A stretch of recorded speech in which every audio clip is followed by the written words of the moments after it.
അസ്സാം വലൈക്കും വറഹമത്തല്ലാഹി വബർക്കാത്തു. അൽഹംദുലില്ലാഹി റബ്ബിൽ ആലമീൻ. അസ്സലാത്തു വസ്സലാമു അലാ റസൂലിൽ അമീൻ വഅലാ ആലിഹി വസഹ്ബിഹി അജ്മഈൻ. അമ്മാ ബഅദ്. റബ്ബി ഇശ്റഹ് ലി സദ്രി വയസ്സിർ ലി അംരി വഹ്ലുൽ ഉഖ്ദത മിൻ ലിസാനി യഫ്ഖഹു ഖൗലി. അല്ലാഹുമ്മ സ്വല്ലി അലാ മുഹമ്മദ് വഅലാ ആലി മുഹമ്മദ്. പ്രിയമുള്ളവരെ, അള്ളാഹു നമ്മയൊക്കെ അനുഗ്രഹിക്കുമാറാവട്ടെ. സൂറത്ത് ഷൂറ ഖുർആനിലെ 42-ാം അധ്യായമാണ്. അതിലെ 13-ാം സൂക്തമാണ് ഇന്ന് നമ്മൾ ചർച്ച ചെയ്യുന്നത്. നൂഹിനോട് അനുശാസിച്ചുണ്ടായിരുന്നതും ദിവ്യ സന്ദേശം വഴി ഇപ്പോൾ താങ്കളിലേക്ക് അയച്ചിട്ടുള്ളതും ഇബ്രാഹിം, മൂസ, ഈസ എന്നിവരോട് അനുശാസിച്ചതുമായ അതേ ദീനീ സരണി തന്നെ നിങ്ങൾക്ക് നിയമിച്ചു തന്നിരിക്കുന്നു. അള്ളാഹു പറയുന്നു, ഷറഅ ലക്കും, നിങ്ങൾക്ക് നിയമമാക്കിയിരിക്കുന്നു. മിനദ്ദീന്, ദീൻ എന്നാൽ അള്ളാഹുവിൻ്റെ ദീനീ സരണി. മാ വസ്വാബിഹി നൂഹൻ, നൂഹിനോട് കൽപ്പിച്ചിട്ടുള്ളത്. വല്ലതി ഔഹൈന ഇലൈക്ക, വഹി മുഖേന ഇപ്പോൾ താങ്കളിലേക്ക് അയച്ചിട്ടുള്ളതും. ഒമാ വസ്വൈന ബിഹി ഇബ്രാഹിമ മൂസ വഈസ, ഇബ്രാഹിം, മൂസ, ഈസ എന്നിവരോട് കൽപ്പിച്ചതുമായ അതേ ദീനീ സരണി നിങ്ങൾക്കും നിയമമാക്കിയിരിക്കുന്നു. അൻ അഖീമുദ്ദീന വലാ തതഫറഖു ഫീഹി, പ്രവാചകരെ ഈ ദീനിനെ നിലനിർത്തുവിൻ, ഇതിൽ ഭിന്നിക്കരുത് എന്ന താക്കീതോടുകൂടി. കബുറ അലൽ മുശ്രിക്കീന മാ തദൂഹും ഇലൈഹി, പ്രവാചകരെ താങ്കൾ ഇവരെ പ്രബോധനം ചെയ്തുകൊണ്ടിരിക്കുന്ന ഈ സംഗതി ബഹുദൈവവിശ്വാസികൾക്ക് ഏറെ അസഹ്യമായി തീർന്നിരിക്കുന്നു. കബുറ അലൽ മുശ്രിക്കീന. തുടർന്ന് അള്ളാഹു പറയുന്നു, അള്ളാഹു യജ്തബി ഇലൈഹി മൻ യശാഉ വയഹ്ദി ഇലൈഹി മൻ യുനീബ്, അള്ളാഹു താൻ ഇച്ഛിക്കുന്നവരെ തൻ്റേതാക്കിയെടുക്കുന്നു. അള്ളാഹുവിലേക്ക് മടങ്ങുന്നവർക്ക് അവനിലേക്കുള്ള വഴി കാട്ടിക്കൊടുക്കുകയും ചെയ്യുന്നു. വളരെ പ്രധാനപ്പെട്ട ചില കാര്യങ്ങളാണ് ഈ അധ്യായം, ഈ സൂക്തം നമ്മെ പഠിപ്പിക്കുന്നത്. പ്രവാചകൻ തിരുമേനി സല്ലല്ലാഹു അലൈഹി വസല്ലം കൊണ്ടുവന്ന ദീൻ, മതം ഒരു പുതിയ മതമല്ല, ദീനല്ല, അതൊരു ജീവിത വ്യവസ്ഥയാണ്. ആദ്യകാലം മുതലേ അള്ളാഹു മനുഷ്യർക്ക് നിശ്ചയിച്ച നടപടിക്രമമാണ് അത്. മഹാപ്രളയത്തിന് ശേഷം സമൂഹത്തെ പ്രബോധനം ചെയ്ത പ്രവാചകനാണല്ലോ നൂഹ് നബി അലൈഹി സ്വലാം. ആ നൂഹ് നബിയുടെ പേരാണ് ആദ്യം പറയുന്നത്. മനുഷ്യവംശത്തിൻ്റെ പ്രഥമ പ്രവാചകൻ, മഹാപ്രളയത്തിന് ശേഷം ഹസ്രത്ത് നൂഹ് അലൈഹി സ്വലാം. പിന്നീട് അന്ത്യപ്രവാചകനായ മുഹമ്മദ് മുസ്തഫ സല്ലല്ലാഹു അലൈഹി വസല്ലമയെ പരാമർശിച്ചിരിക്കുന്നു. ജിബ്രീൽ അലൈഹി സ്വലാം എന്ന മലക്ക് മുഖേന വഹയിലൂടെ താങ്കളെ പ്രവാചകനായി തിരഞ്ഞെടുത്തിരിക്കുന്നു. പിന്നീട് അറബികൾ സ്വന്തം മതാചാര്യനായി അംഗീകരിക്കുന്ന ഹസ്രത്ത് ഇബ്രാഹിം അലൈഹി സ്വലാത്തു വസ്സലാമയുടെ പേര് പറയുന്നു. അവസാനം ജൂതന്മാരും ക്രിസ്ത്യാനികളും തങ്ങളുടെ മതത്തെ ബന്ധിപ്പിച്ചിട്ടുള്ള ഹസ്രത്ത് മൂസ അലൈഹി സ്വലാം, ഹസ്രത്ത് ഈസ അലൈഹി സ്വലാം തുടങ്ങിയവയും പരാമർശിച്ചിരിക്കുന്നു.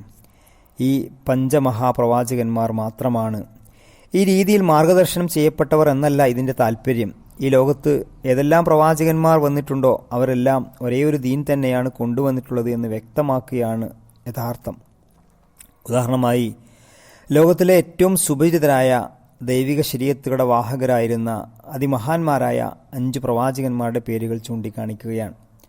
ഉലുൽ അസ്മുകൾ എന്നൊക്കെ നമ്മൾ വിശേഷിപ്പിക്കാറുണ്ട്. നൂഹ് അലൈഹി സ്വലാത്തു വസ്സലാം, ഇബ്രാഹിം നബി അലൈഹി സ്വലാത്തു വസ്സലാം, മൂസ, ഈസ പ്രവാചകന്മാർ, അതുപോലെ തന്നെ മുഹമ്മദ് മുസ്തഫ സല്ലല്ലാഹു അലൈഹി വസല്ലം. ഷറഅ ലക്കും എന്നത് സമ്പ്രദായം, വ്യവസ്ഥ, ചിട്ട, പ്രമാണം എന്നിങ്ങനെയാണ്.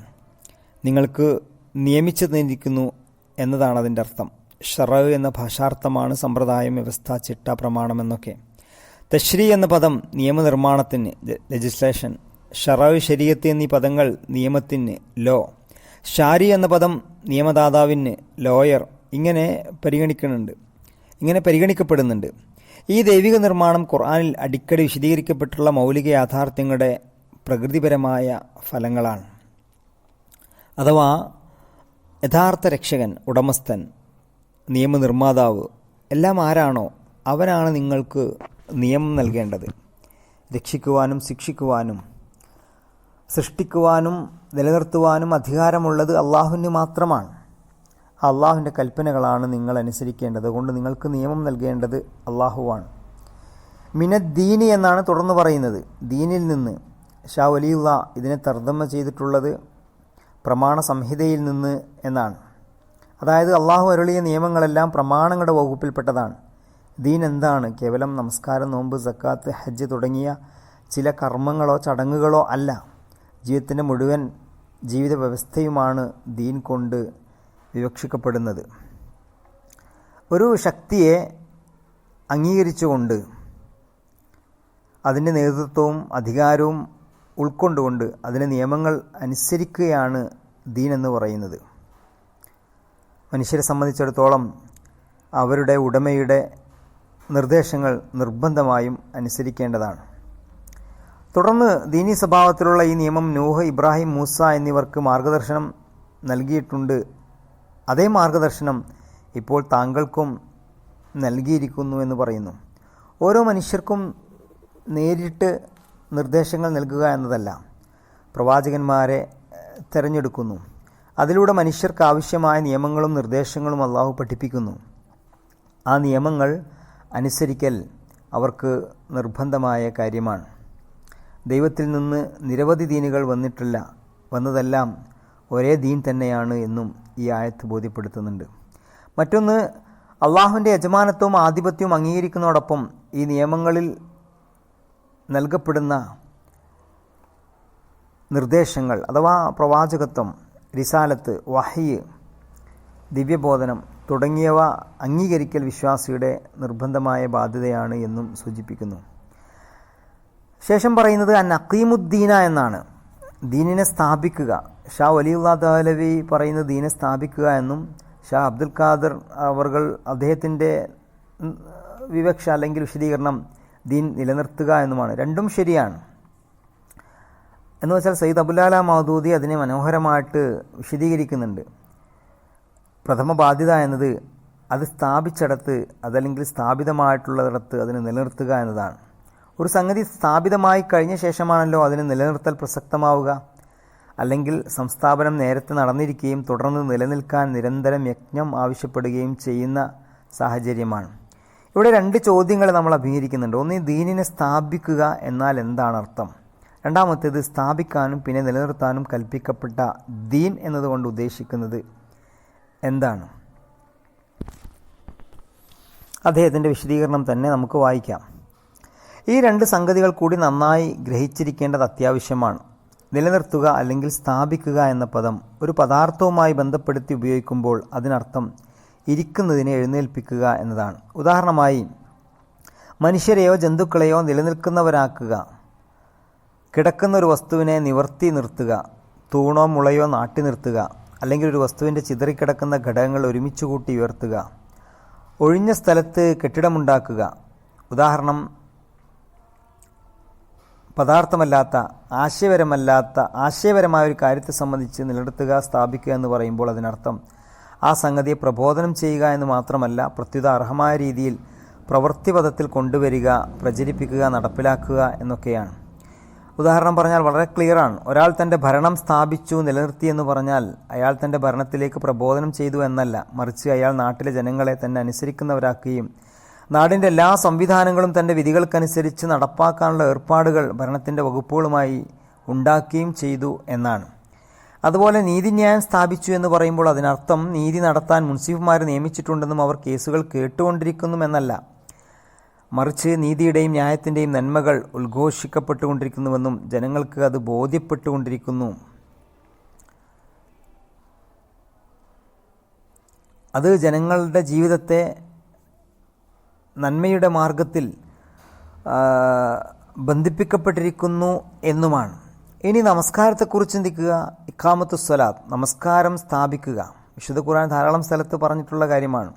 അഖീമുസ്വലാ, നമസ്കാരം സ്ഥാപിക്കുക, നിലനിർത്തുക എന്ന് പറഞ്ഞാൽ നമസ്കാരം പ്രബോധനം ചെയ്യുക എന്നല്ല അർത്ഥം. പിന്നെയോ നമസ്കാരം അതിൻ്റെ എല്ലാ ഉപാധികളോടും കൂടി സ്വയം നിർവഹിക്കുകയും വിശ്വാസികൾ അത് ചിട്ടപ്രകാരം പ്രചാരത്തിൽ വരുന്നതിന് ആവശ്യമുള്ള സംവിധാനങ്ങൾ ചെയ്യുകയും ചെയ്യലാണ്. അതിൻ്റെ ഭാഗമായി പള്ളികളുണ്ടാവണം, ജുമാ ജമാഅത്തുകൾ കണിശതയുണ്ടാകണം, സമയനിഷ്ഠയോടെ ബാങ്കുവിളി നടക്കണം, ഇമാമും ഖത്തീബും നിശ്ചയിക്കപ്പെടണം, ജനങ്ങളിൽ സമയത്തിന് പള്ളിയിൽ പോയി നമസ്കാരം നിർവഹിക്കുന്ന സമ്പ്രദായമുണ്ടാകണം. ഈ വിശദീകരണത്തിന് ശേഷം ഒരു കാര്യം എളുപ്പത്തിൽ മനസ്സിലാകും. അതായത് പ്രവാചകന്മാർ ഈ ദീൻ സ്ഥാപിക്കുക, നിലനിർത്തുക എന്ന് കൽപ്പിക്കപ്പെടുമ്പോൾ അതിൻ്റെ ഉദ്ദേശം അവർ സ്വയം ദീനനുസരിച്ച് പ്രവർത്തിക്കണമെന്ന് മാത്രമല്ല, ജനങ്ങൾ ഇത് സത്യമാണെന്ന് സമ്മതിക്കുന്നതിന് വേണ്ടി മറ്റുള്ളവരിൽ പ്രബോധനം ചെയ്യുകയും വേണമെന്നും, മറിച്ച് ജനങ്ങൾ ഇത് സമ്മതിച്ചാൽ അവിടെ നിന്ന് മുന്നോട്ട് പോയി മുഴുവൻ ദീനിനെയും അവരിൽ കർമ്മപരമായി നടപ്പാക്കുകയും അവരെ അനുസരിച്ച് പ്രവർത്തിക്കുന്നവരും ആവണം എന്നുകൂടി ദീൻ സ്ഥാപിക്കുക എന്നതിൻ്റെ ഉദ്ദേശമാണ്. ചുരുക്കത്തിൽ അള്ളാഹുവിൻ്റെ ദീൻ സ്ഥാപിക്കുക എന്നത് ജീവിതത്തിൻ്റെ എല്ലാ മേഖലകളിലും, എല്ലാ ഇടപാടുകളിലും, എല്ലാ ക്രയവിക്രയങ്ങളിലും ദീൻ എന്നത് നമ്മുടെ ജീവിതത്തിൻ്റെ ഭാഗമായിരിക്കണം. അത് നോട്ടത്തിലുണ്ട്, അത് കാഴ്ചയിലുണ്ട്, ചിന്തയിലുണ്ട്, സംസാരത്തിലുണ്ട്, പ്രബോധനത്തിലുണ്ട്, കർമ്മങ്ങളിലുണ്ട്, ആരാധനകളിലുണ്ട്. എല്ലാ മേഖലയിലും അള്ളാഹുവിൻ്റെ ദീനിനെ പ്രവൃത്തിപഥത്തിൽ കൊണ്ടുവരികയും ആ പ്രവൃത്തിപഥത്തിൽ കൊണ്ടുവരാൻ വേണ്ടിയിട്ടുള്ള ആത്മാർത്ഥമായ പരിശ്രമവുമാണ് ഇഖാമത്തുദ്ദീൻ കൊണ്ട് അർത്ഥമാക്കുന്നത്. അനഖീമുദ്ദീന വലാ തതഫറഖു ഫീഹ്, ഈ ദീനിനെ നിലനിർത്തുവിൻ, ഇതിൽ ഭിന്നിക്കരുത് എന്ന താക്കീതോടു കൂടിയിട്ടാണ് നിയമമാക്കപ്പെട്ടിരിക്കുന്നത്. അല്ലാഹു സുബ്ഹാനഹു വ തആല ഖുർആനിക വചനങ്ങളുടെ ആശയങ്ങളെ ശരിയാവണ്ണം മനസ്സിലാക്കാൻ നമുക്കെല്ലാവർക്കും തൗഫീക്ക് നൽകി അനുഗ്രഹിക്കുമാറാവട്ടെ. ആമീൻ. വാഖിറു ദഅവാനാ അൽഹംദുലില്ലാഹി റബ്ബിൽ ആലമീൻ. അസ്സലാമു അലൈക്കും വറഹ്മത്തുള്ളാഹി.